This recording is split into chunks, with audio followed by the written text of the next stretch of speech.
ચિર યુવા અસ્તિત્વ, જેમના વિચારો આજે પણ સમગ્ર વિશ્વમાં એટલા જ અસરકારક છે એવા સ્વામી વિવેકાનંદજી, ઉઠો જાગો અને ધ્યેય પ્રાપ્તિ સુધી મંડ્યા રહો, આ સૂત્ર જેમણે સમગ્ર વિશ્વને આપ્યું અને આપણને સૌને પોતાની અંદર રહેલી અપરિમિત શક્તિઓને ઓળખવા માટેનું પણ તેમના દ્વારા જણાવવામાં આવ્યું હતું.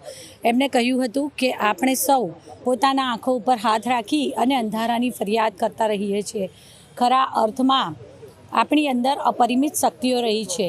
સહનશીલતા અને ક્ષમા તે પ્રત્યેક ભારતીયના ડીએનએમાં રહેલું અતિ મહત્ત્વનો એક ગુણ છે તેવું તેમના દ્વારા સમગ્ર વિશ્વમાં ઉલ્લેખ કરવામાં આવ્યો હતો.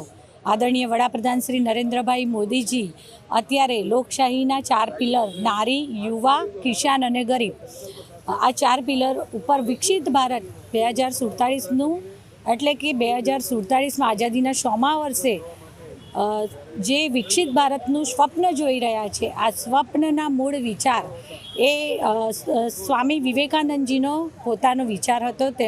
તેમના જ વિચારોને એમણે આચરણમાં મૂક્યા છે.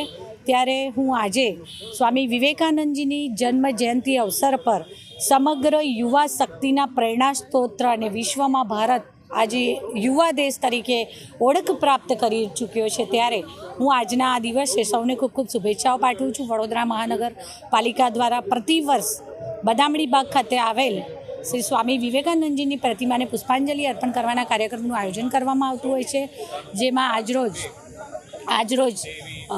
ભારતીય જનતા પાર્ટી શહેર અધ્યક્ષ શ્રી ડૉક્ટર જયપ્રકાશભાઈ, ધારાસભ્ય શ્રી કેયુરભાઈ રોકડિયા, સ્ટેન્ડિંગ સમિતિના ચેરમેન શ્રી ડૉક્ટર શીતલ મિસ્ત્રી, ડેપ્યુટી મેયર શ્રી ચિરાગભાઈ, મારા સૌ સાથી સભાસદોશ્રીઓ અને સૌએ સાથે મળી અને તેમની પ્રતિમાને પુષ્પાંજલિ અર્પણ કરી, હૃદયાંજલિ અર્પણ કરી. આભાર.